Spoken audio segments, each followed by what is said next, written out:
El 14 de febrero de 1929 amaneció un tranquilo día de invierno en Chicago. El día de San Valentín. Tendría que haber sido una jornada de amor y afecto, pero en lugar de eso estuvo protagonizada por el asesinato a sangre fría. El peor golpe de la historia de la mafia de Chicago. 4 pistoleros que probablemente trabajaban para Al Capone mataron a 5 seguidores de Bugs Moran. Es el peor asesinato mafioso de la historia de Chicago y aún hoy está sin resolver.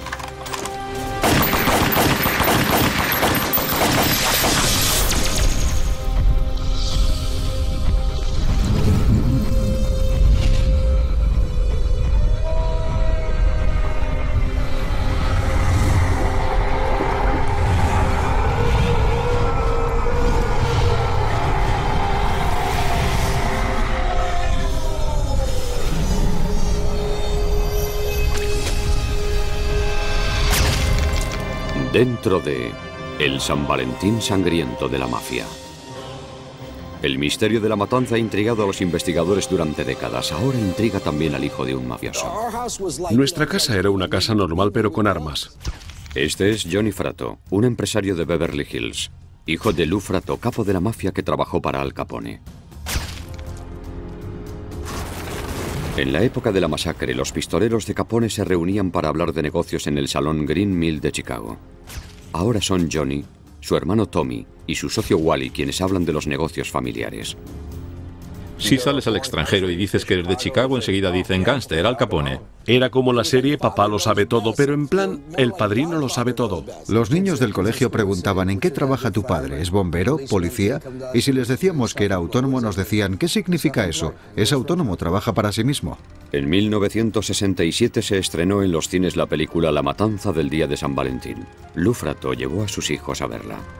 Mi padre se pasó la película entera hablando. Nos daba vergüenza porque el cine estaba lleno.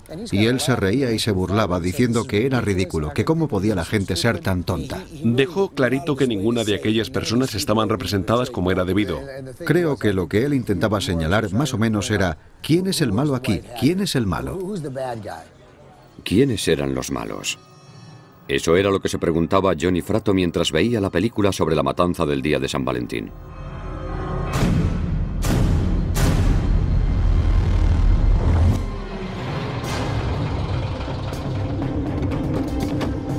El misterio de la matanza gira alrededor de 4 preguntas clave.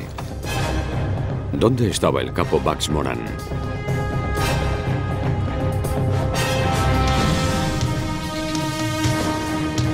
¿Por qué los de Moran no lo vieron venir?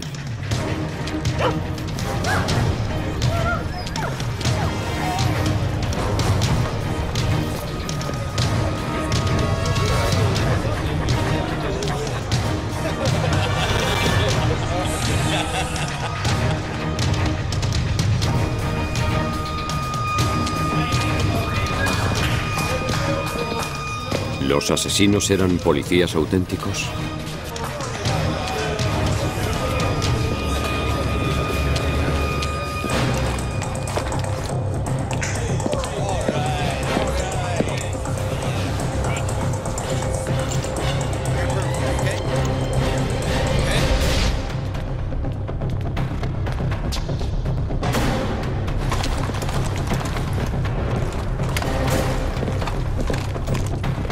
¿Fue un crimen pasional?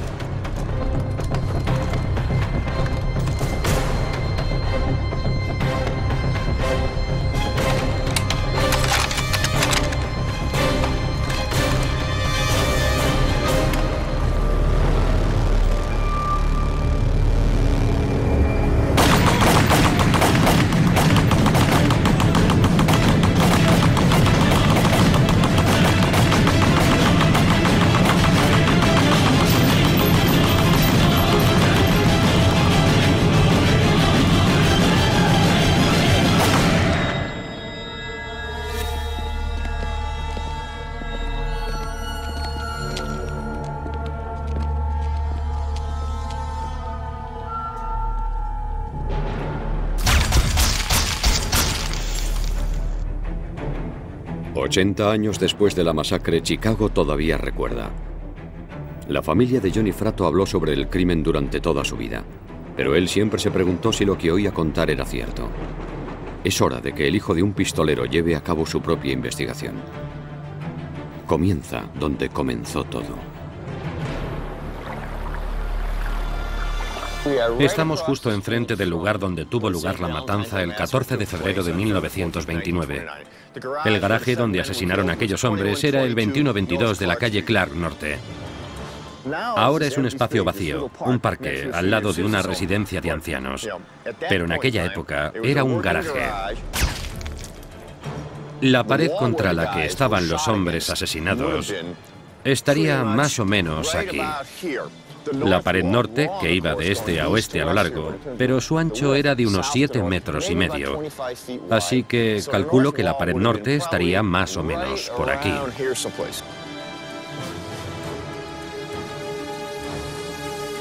El garaje de la calle Clark era un punto habitual de reunión para los hombres de George Moran, alias Bugs, el segundo capo más importante de Chicago. El primero, aquel al que llamaban cara cortada, Al Capone. George Moran y su lugarteniente intentaron matar a Capone. Y antes habían intentado matar al jefe de Capone. Lo que ocurrió fue uno más de los muchos intercambios que fueron enfrentando a esos dos hombres muy poderosos. Moran contra Capone equivalía a los irlandeses contra los italianos. Guerras por el territorio, por el control del contrabando de alcohol y los sindicatos. Para los de fuera, Capone era un gángster, para los Frato era de la familia.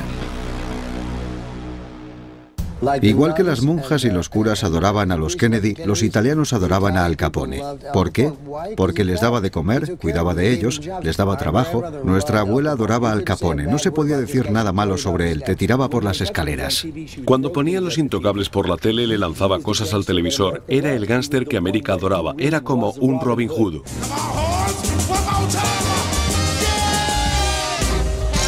El dinero que Capone robaba a los ricos para dárselo a los pobres provenía de la prohibición. La matanza del día de San Valentín se produjo por el control de ese dinero. Capone ganó millones de dólares vendiendo bebidas alcohólicas ilegales. No quería compartir ese dinero con Bugs Moran. A los gángsters les gustaba su estilo de vida.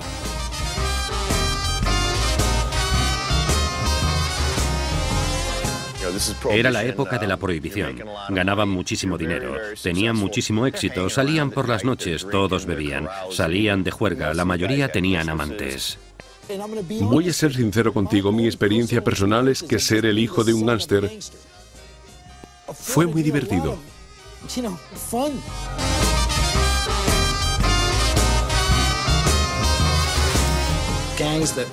Las bandas que gestionaban el AMPA de Chicago tenían burdeles y salas de apuestas.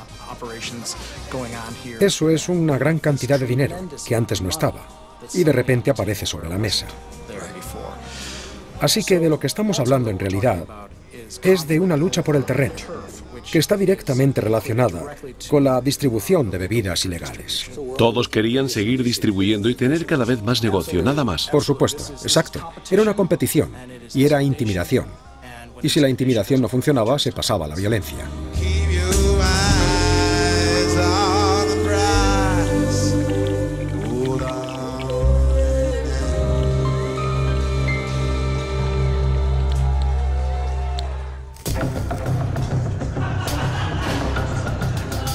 La mañana del día de San Valentín, los testigos que estaban fuera del garaje de la calle Clark vieron un coche pararse que les pareció de la policía. 2 de los 4 hombres que bajaron del vehículo iban vestidos de policías. ¿Una redada? Eso fue lo que los asesinos quisieron que creyeran los Moran.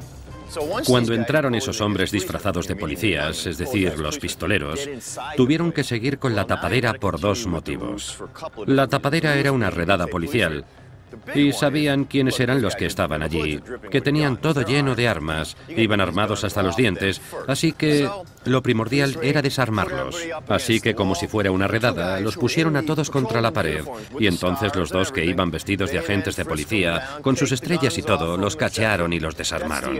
Esa fue la brillantez del plan. Ya. Los engañaron para que se sometiesen voluntariamente, haciéndoles creer que eran policías de verdad, y así los pusieron contra la pared. Y entonces empezaron a disparar.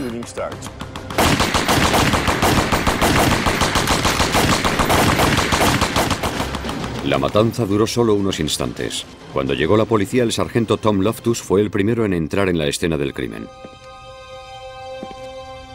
Lo que vio fue una carnicería.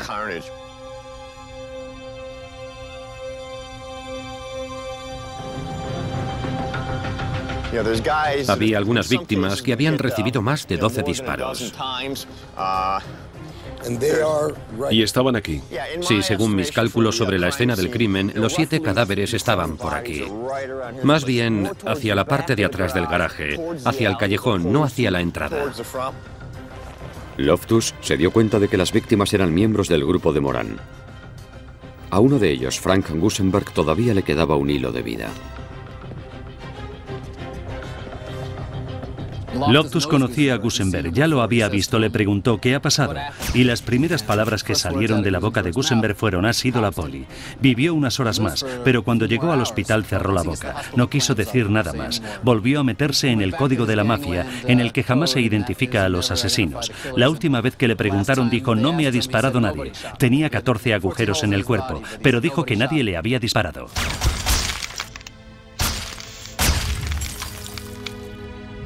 Cuando las fotos de la escena del crimen llegaron a las primeras planas, el país entero se horrorizó. Una cosa era saber que existían asesinatos entre mafiosos, pero verlo era muy diferente. Tony Berardi, que fue uno de los fotógrafos del garaje, me dijo: he estado en todo tipo de sitios, haciendo fotos incluso de accidentes de avión, de todo, pero nada me horrorizó tanto como la masacre del día de San Valentín. Fueron unas imágenes extraordinarias y sin duda no solo consolidaron la fama de Chicago como ciudad donde existía ese tipo de violencia, sino que creo que también consolidaron el compromiso de la gente y su convicción de que eso tenía que acabar. En Washington, el presidente Herbert Hoover declaró que ya era hora de acabar con la violencia de la mafia. Eso parecía significar a por Al Capone. Meter a cara cortada entre rejas sería un mensaje convincente. Pero ¿dónde estaba el jefe de la mafia de Chicago la mañana del día de San Valentín? Capone estaba en Miami en aquel momento, lo que no significa que no pudiera haber dado la orden, pero estaba en Miami. De hecho, estaba reunido con el fiscal del condado de Dade y con un fiscal de Brooklyn. Tenía una coartada bastante buena teniendo en cuenta la situación. Coartada o no, los que conocían a Capone, como el padre de Johnny Fratto, opinaban que la matanza era un crimen demasiado pasional como para que la orden hubiera partido de su jefe. Si te fijas en el crimen organizado, la mayor parte de los asesinatos son tiros a la cabeza, siempre tiros en la cabeza. 2 tiros en la nuca.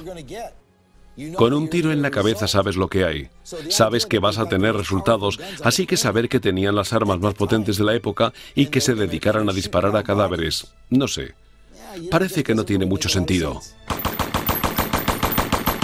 Pero había algo que tenía menos sentido aún, que Capone hubiese acabado con esos 7 hombres, pero hubiese dejado escapar a Bugs Moran. Un hombre como Al Capone controlaba la política, controlaba la ciudad, una ciudad gigante. ¿Me vas a decir que cometería un error semejante? ¿Va a permitir que alguien cometa un error semejante? Con el único superviviente muerto, la policía buscaba pistas desesperadamente. Y testigos oculares que también habían visto policías.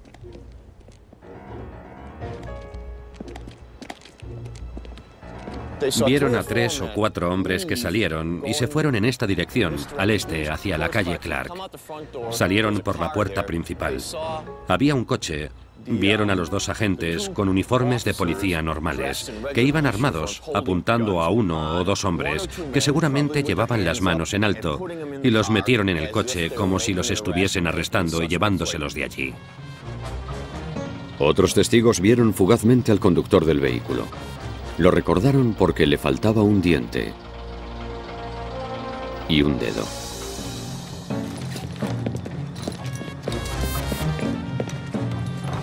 Al otro lado de la calle, la policía dio con una mujer que alquilaba apartamentos en el segundo piso. Una de las cosas que les dijo fue que había alquilado 2 apartamentos a 2 hombres y que el tipo que tenía un apartamento hacia la parte de atrás dijo que ya no lo quería, pero que le pagaría un poco más y se iría a vivir con el otro, que tenía un apartamento exterior y que a los 2 les gustaba estar por allí y sentarse a mirar por la ventana. En el apartamento que daba hacia el garaje de la calle Clark, la policía encontró una carta y un frasco de medicamentos, a los que no se dio importancia hasta varios años después. La prueba más importante del caso se encontró en la escena del crimen. Casquillos y cartuchos de metralleta y escopeta. Pero muchos, incluyendo al padre y la familia de Johnny Fratto, sabían que las pruebas tendrían poco efecto sobre un crimen que la policía tal vez no querría resolver. A menos que Al Capone estuviese involucrado. No creo que se hiciese ningún esfuerzo serio por resolver este crimen de ninguna manera. Pienso que lo dejaron estar. Todo el mundo creía que había sido Al Capone. Era lo más fácil de creer y fue lo que todo el mundo decidió creer.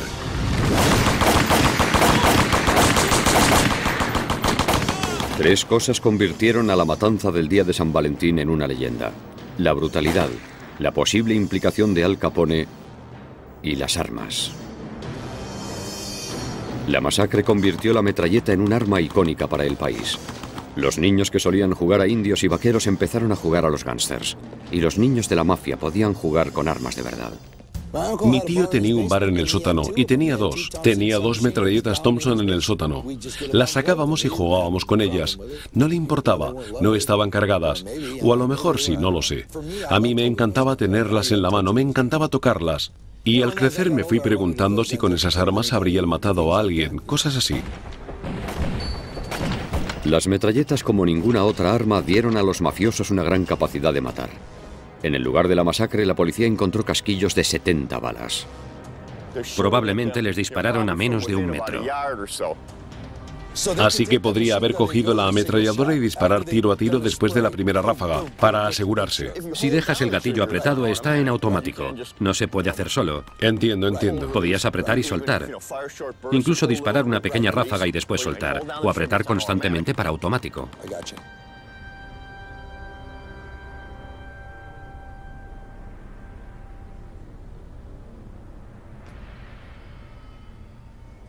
Para empezar, si la policía estaba involucrada, obviamente lo querrían tapar. Y eso acabaría con la investigación. Y aparte está el hecho indiscutible, de que el Departamento de Policía de Chicago era corrupto, que muchos de los agentes estaban sobornados por Al Capone y sobornados por los demás gángsters. Pero aunque la policía no estuviese motivada para librar una guerra contra la mafia, los líderes municipales de Chicago sí lo estaban, y decidieron traer a un experto externo. El mayor Calvin Goddard era seguramente el experto en balística más destacado del país. Las buenas gentes de Chicago recaudaron el dinero necesario y dijeron: a ver, aquí tenemos este problema. Lo que tenemos que hacer es traer al mejor experto en balística, dejarle un laboratorio para que trabaje en la zona de Chicago y que trabaje para investigar esto. Calvin Goddard fue el primero en demostrar que el cañón de cada arma deja en la bala unas marcas únicas, como huellas dactilares al disparar. Cuando las metralletas se convirtieron en el centro de la investigación, analizó todas las que pudo encontrar. Examinó todas las ametralladoras del cuerpo de policía para comprobar si alguna de ellas se había utilizado y concluyó que no. Pero eso no demostraba que la policía no había cometido el crimen. Por supuesto, eso no demuestra que la policía no estuviese involucrada. Solo demuestra que no fueron tan tontos como para usar armas del cuerpo. La policía de Chicago estaba bajo mucha presión para detener a alguien por la masacre. Así que lo hizo. Jack McGurn, alias Metralleta, el principal pistolero de Capone, fue arrestado. Si analizas los motivos de Jack McGurn, sin duda los tenía. Lo que pongo en duda es que participase. Esto se planeó como una operación militar al estilo de los Boinas Verdes o las Fuerzas Especiales, que lo planean todo con anticipación, y la mejor manera de fastidiar el asunto era mandar a unos tipos que la gente fuese a reconocer. Ya. Tenían vigías en el garaje delante y detrás. Eran hombres paranoicos, poco confiados. Así que si un vigía estuviese allí y de repente viese a Jack McGurn, habría gritado: mirad, ahí viene Jack McGurn, vestido de policía. Adiós al golpe. Además, McGurn también tenía coartada para la mañana del día de San Valentín. Una coartada rubia. Louis Rolf dijo que estaba en el hotel con ella. Aseguró que estuvieron allí toda la mañana, que tomaron un buen desayuno en la cama y que estaba dispuesta a testificar que él salió de la habitación. No hay duda de que lo hubieran acusado de haber podido hacerlo, pero no tenían ninguna prueba. McGurn quedó en libertad. Unas semanas después de la masacre, otros hombres de Capone aparecieron asesinados. Mucha gente pensó que el responsable era Moran, en venganza por la muerte de sus hombres. Pero las investigaciones demostraron que Moran no estaba involucrado.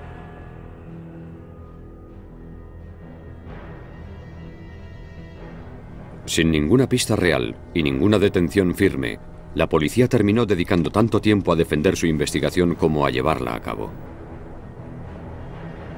¿Por qué no consiguieron que alguno de esos gángsters hablase? Hay que creer que en la ciudad tenía que haber personas que sabían quién estaba detrás del crimen. Los gángsters se movían en un mundo relativamente pequeño. Esos pistoleros se conocían entre sí. Es difícil creer que no fuesen capaces de conseguir que alguien cantase. Pero es posible que no quisieran hacerlo, que no quisieran saber la verdad. Siguiendo con la lista de hombres de Capone, la policía llegó hasta Fred Burke, alias Killer. Descubrieron cierto trabajo policial muy interesante entre sus antecedentes. La policía estaba investigándolo y también el fiscal. Y una cosa reveladora era que los pistoleros habían utilizado uniformes de policía como truco. Al parecer, la banda de Fred Burke, en uno de sus atracos a bancos anteriores, había hecho exactamente lo mismo. Eso encajaba y fue lo que llevó a las autoridades a empezar a investigar a Burke. La policía pasó varios meses buscando a Burke en vano, pero en diciembre fue Burke quien los encontró a ellos en St. Joe, Michigan. Tras un accidente de tráfico sin importancia, reaccionó exageradamente, como solo lo haría un pistolero de la mafia. El agente Charles Skelly se subió al estribo y miró hacia adentro, donde estaba Fred Burke al volante, que sacó un 45 de la guantera, bajó la ventanilla y le pegó 3 tiros. El agente murió, Burke huyó y la policía registró su casa. Hoy es una agencia inmobiliaria, pero en aquel entonces resultó ser un arsenal repleto de munición y armas, entre ellas ametralladoras. Se las enviaron inmediatamente al experto en balística Calvin Goddard. Les hicieron pruebas.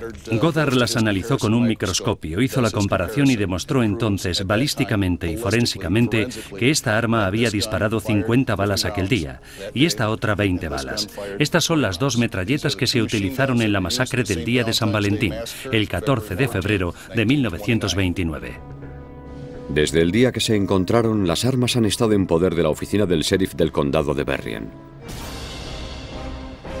Las pruebas de balística de Goddard no solo demostraron que las balas que se encontraron en la escena del crimen habían sido disparadas con esas armas, sino también que las ráfagas fueron tan rápidas que para las víctimas fue imposible girarse, reaccionar a los disparos y tratar de protegerse. Vaya, qué sensación. ¿Le he dado a eso? Sí, justo en el centro. ¿Diana? Diana. Soy jodidamente bueno.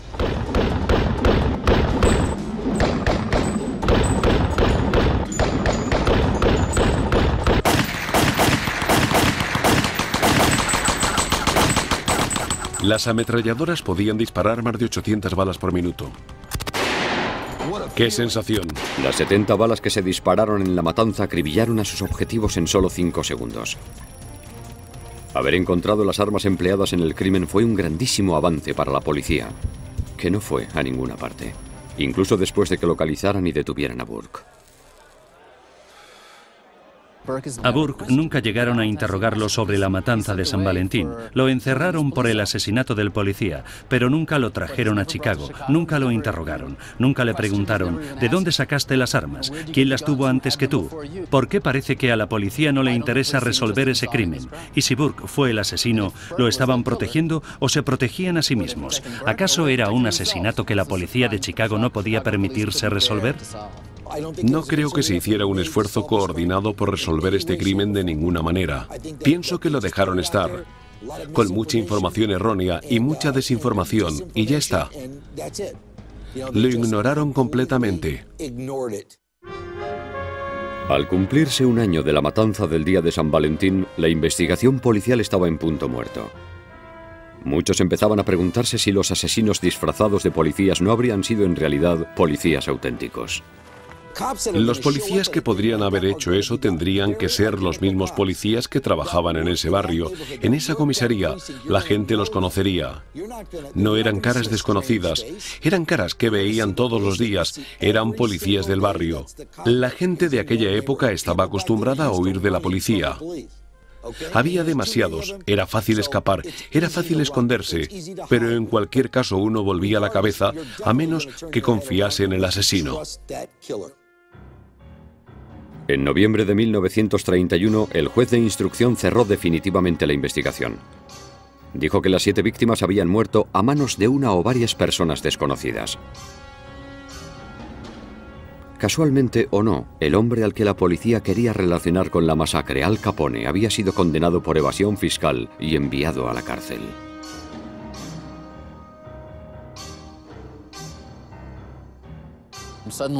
De repente, el tipo al que siempre habían culpado del crimen acabó entre rejas.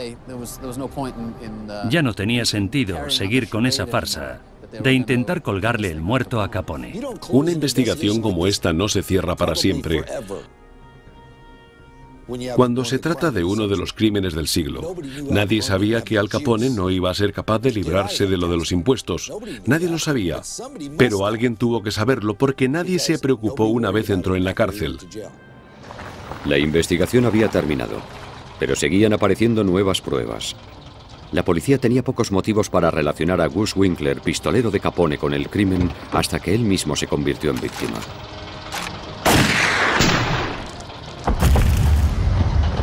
La muerte de Winkler llevó a su esposa Georgette a escribir unas memorias en las que lo relacionaba con la masacre como asesino a sueldo de Capone.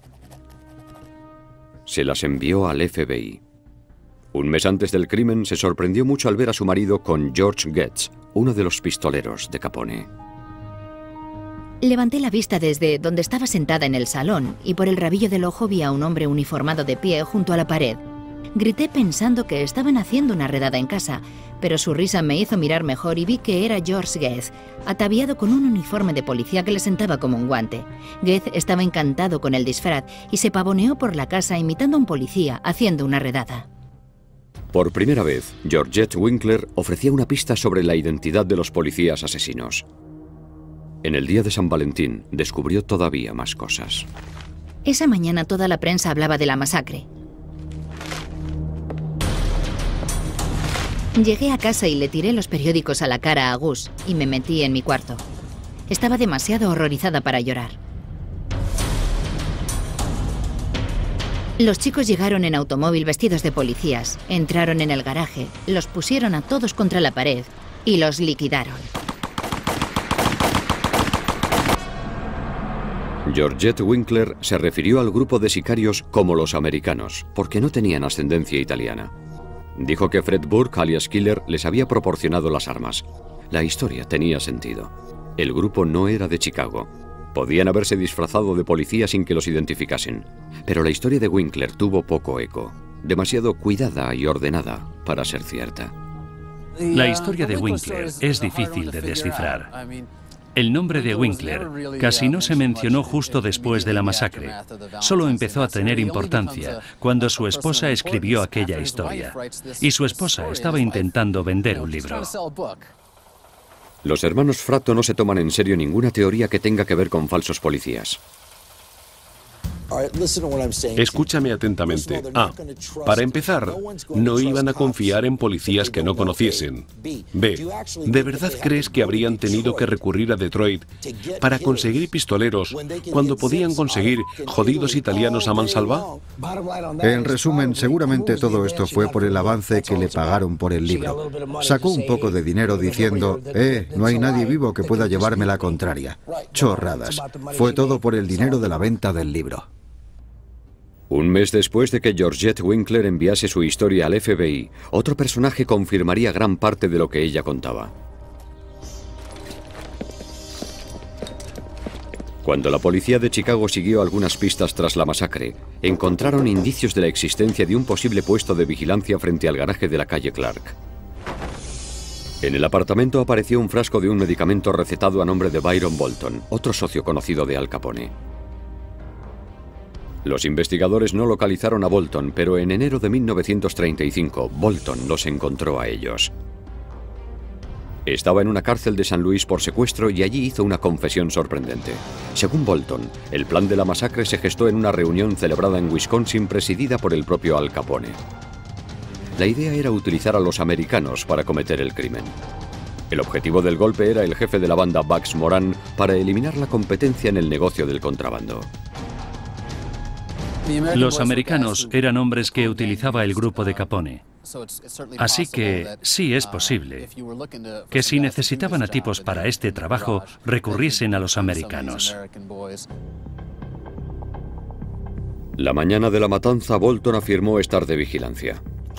Le dijeron que avisase a los asesinos cuando George Bugs Moran y sus hombres llegasen al garaje. Cuando vio al grupo, hizo la llamada. Solo había un problema.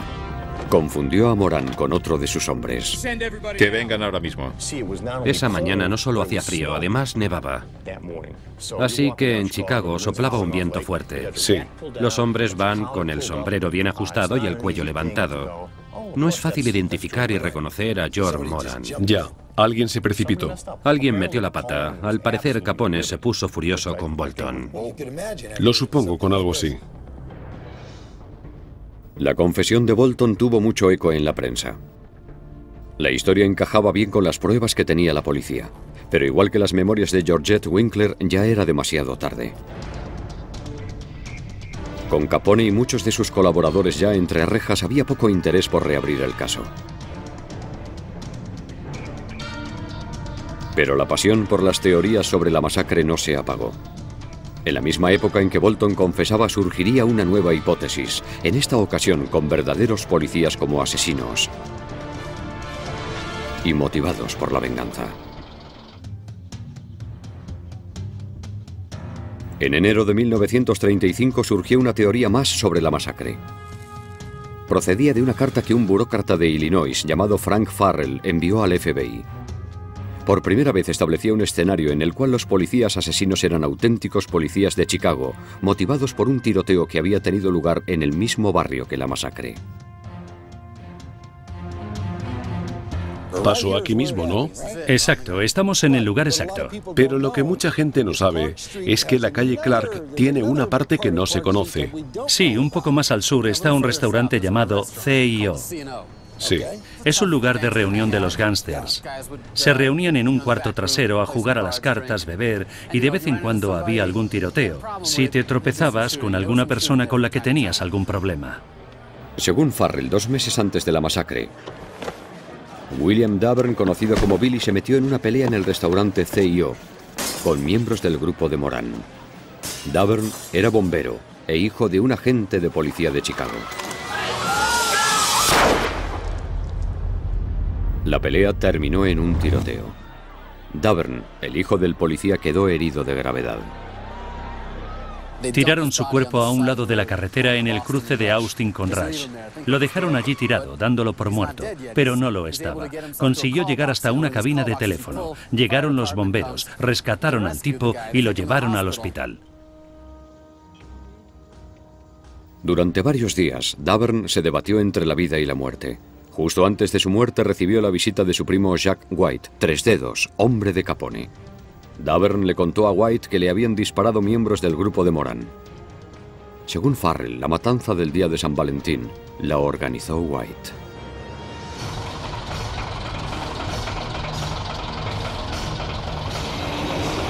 Entonces, estás diciendo que fue una venganza por lo que le hicieron al hijo de ese policía. Muchas piezas encajan. Normalmente cuando ocurre algo así, cuando aparecen 7 muertos en un garaje, es que alguien está enfadado, alguien tiene un motivo clarísimo, alguien está buscando venganza y esto lo explica bastante bien. Encaja. Y si matas al hijo de un policía, tienes que esperar que pase algo. Exacto. También ayuda a explicar por qué iban vestidos de policías. Matan al hijo de un poli. Un poli te puede conseguir los uniformes, puedes conseguir los coches de policía que necesitas para el trabajo y además... Es interesante, quieres decir que eran uniformes de verdad y coches auténticos. Sin duda. Por primera vez, hay una teoría que parece resolver todos los misterios de la masacre. Para los Fratto, la teoría de que la masacre fuese una venganza tiene sentido. En cualquier crimen, normalmente la explicación más sencilla resulta ser la cierta. Si tienes que dar 1000 vueltas para dar con una explicación que tenga sentido, seguramente te estás equivocando. Sí, la línea recta es el camino más rápido para llegar a tu destino. Pero igual que todas las hipótesis posibles, esta también tiene un posible fallo. Se ha debatido mucho al respecto, pero es posible que la mañana del 14 de febrero del 29, Jack Tres Dedos estuviese en la cárcel por asesinato. Es casi seguro que White estaba en la cárcel en el momento de la masacre, pero según la carta de Farrell y según todo lo que sabemos sobre la cárcel del condado de Cook, eso no era mucho problema. La gente entraba y salía de la cárcel porque sobornaban a los guardas. No todo el mundo está de acuerdo en que fuese tan fácil salir de la cárcel. A pesar de que hay quien dice lo contrario, no se podía entrar y salir de la cárcel del condado de Cook. Hubo corrupción y algunos problemas en esa cárcel en 1925, lo que obligó a las autoridades a hacer lo que casi nunca se hacía en Chicago, que fue a no poner a un lacayo político como director de la prisión. Salieron a buscar y nombraron a un respetado penalista de Indiana, un oficial de prisiones. Entró, hizo su trabajo y se acabaron los abusos en esa cárcel. El Tribune es meridianamente claro al respecto. Era imposible que Jack White, condenado por matar a un policía, consiguiera que lo dejasen salir de la cárcel de Cook. Para los Fratto, la hipótesis que involucra a Jack Tres Dedos es demasiado buena para no ser cierta. Ya no sería un crimen por negocios, sino uno pasional. Cuando metes el elemento del hijo del policía, todo encaja bien. Si fuesen solo negocios, sí, parece un crimen demasiado pasional, pero tenemos el asesinato del hijo de un agente. Y vamos a explicar una cosa sobre los italianos. En general, los niños son lo más importante que tenemos. Nuestros hijos. Tu hijo, el suyo, son lo más importante. Sí. Así que al pasar algo así, se invalida todo. Todo vale.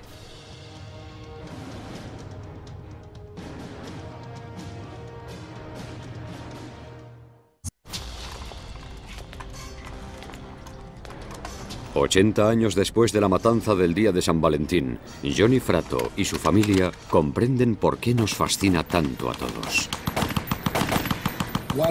¿Por qué hablamos de Charles Manson? ¿Por qué hablamos de cosas del pasado? ¿Por qué seguimos hablando de Marilyn Monroe? ¿Por qué seguimos hablando de Elvis Presley? Porque nos gusta lo malo. Nos interesan los detalles sangrientos, porque como personas estamos muy alienados por todo eso. Nos resulta fascinante. Pero los Fratto tienen un problema con esa imagen de que los gángsters siempre solucionan sus problemas por las armas. El estereotipo, no sé, los gángsters que nosotros conocimos eran caballeros. Los verdaderos gángsters que conocimos no eran unos bárbaros. Pienso que cualquiera puede volverse un salvaje si se ve en la situación, pero la mayoría de los tipos que conocimos eran hombres con clase, tranquilos. Y pienso que la sangre era un precio elevado para ellos. Para mi padre lo era. No creía en la violencia. Él decía que era mejor comprar a todos. Muchos creen que Al Capone hizo precisamente eso cuando organizó la masacre del día de San Valentín. Hizo amigos con su dinero, como los americanos, que se encargaron del asunto sin que él estuviese directamente involucrado. Yo apostaría, y creo que no perdería, a que esta operación fue encargada, si no directamente organizada, por Al Capone. Sigo sin estar seguro de si conocemos a todos los individuos que apretaron el gatillo. Pero pienso que la idea de que esto lo hubiese hecho otro que no fuese Al Capone me resulta muy difícil de creer. Al final, Capone se cansó de esos tipos del norte de la ciudad, y en lugar de intentar acabar con el jefe, solo con Moran, intentó quitárselos de en medio a todos, acabar con todos a la vez. La teoría de los americanos es la más popular porque explica por qué nadie reconoció a los policías asesinos. Venían de fuera de la ciudad. Pero la teoría de que los pistoleros fuesen policías auténticos con sed de venganza también cuenta con defensores convencidos. Este no fue necesariamente un crimen bien planeado, fue un crimen en el que se juntaron los elementos perfectos para permitir que alguien se librase. Había una ciudad corrupta, un cuerpo de policía que tal vez estuviese implicado y el chivo expiatorio perfecto en la persona de Al Capone. Todo eso permitió que el hombre que realmente llevó a cabo la matanza del garaje escapase y no se le llegase a identificar nunca. La hipótesis de que el crimen lo organizase Jack White, alias Tres Dedos, no deja necesariamente fuera a Al Capone. Yo diría que al final fue Al Capone quien lo organizó, pero pienso que el motivo fue el hijo del policía. Creo que lo hizo por ellos, los ayudó, que trajo a los policías y que además dio su visto bueno. Un motivo fantástico. Esto es lo que pasa si matas al hijo de un policía. Todo el mundo muere, todos. Mueren inocentes si matas al hijo de un policía. Entonces, ¿quién fue responsable de la masacre del día de San Valentín? Adoro a mi padre. Mi padre nunca me contó una mentira, nunca jamás. Y creo que lo que me dijo es la verdad. Y la verdad es tan sencilla como ya dije antes. ¿Quién era el malo? ¿Quién es el malo y quién es el bueno? Y en este caso en concreto, estoy convencido de que ese día los malos fueron los policías. Yo pienso igual que Tommy, y me lo dijo también mi padre. Es la misma historia que me contó a mí, que fue la policía y... ¿Y creciste en Chicago? Crecí en Chicago, y siempre lo oí contar así. Eso es lo que siempre hemos creído. Lo hemos tomado por la historia verdadera. Por lo que a mí respecta, yo estoy convencidísimo de que fue la policía, porque es lo único que tiene sentido. Era tan sencillo como parecía. Pero creo que el motivo fue la muerte del hijo del policía. Ahora estoy convencido. Ese fue el motivo. Ese fue el motivo. Para el público en general, la muerte de un mafioso es algo que no despierta emociones, sino mucha curiosidad. Pero las familias de la mafia lloran la pérdida de forma diferente. Lo primero que pienso es si ese hombre tenía familia, si tenía hijos. Eso es lo que pienso. Pero la realidad de la situación es que podría haber sido mi padre el muerto. El padre de Johnny y Tommy Fratto, Lou, murió de cáncer en 1967. El mismo año en que se estrenó la película sobre la matanza. El mismo año en que lo acusaron de fraude y asesinato. Era uno de esos tipos realmente familiares. Adoraba a su familia. Y para nosotros es duro. Fue muy duro saber lo que pasaba, porque lees una cosa y ves otra. Y después venía él y trataba de explicarnos lo que pasaba en realidad. Vi la angustia que sufrió mi padre. Sabía que estaba enfermo y trataba de explicarles a sus hijos lo que pasaba, que él no había hecho nada. La persecución implacable de la justicia forma parte de la vida de todos los gángsters. Los que sobrevivieron a la masacre del día de San Valentín y a su investigación no tuvieron finales felices.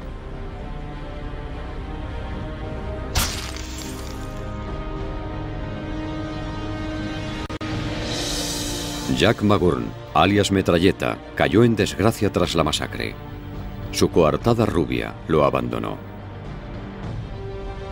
La víspera de San Valentín de 1936 lo mataron a tiros. Los asesinos dejaron una nota que decía: has perdido el trabajo, has perdido el dinero, las joyas y las mansiones, pero podría ser peor, por lo menos aún tienes los pantalones. Fred Burke, alias Killer, fue condenado a perpetua por el asesinato del policía de Michigan. Burke murió en la cárcel de un infarto masivo. Al Capone luchó contra la sífilis y la demencia dentro y fuera de la cárcel. Su médico aseguró que tenía la capacidad mental de un niño. Murió de un derrame cerebral a los 48 años. Bugs Moran los sobrevivió a todos, pero murió de cáncer de pulmón a los 65 años. A los 30 años de la masacre, todas las figuras clave y los sospechosos habían muerto.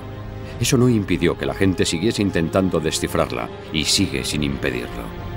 A todo el mundo le gusta escuchar una buena historia de gángsters, sobre todo cuando no se puede distinguir a los buenos de los malos. He pasado muchos años hablando de mi padre y dándole la vuelta a esa imagen y permitiendo a la gente ver al hombre real que había dentro, que era un hombre real, un hombre auténtico. Pienso que hemos demostrado que somos empresarios, hemos demostrado que somos buena gente, éticos, y así es como queremos que nos vea todo el mundo.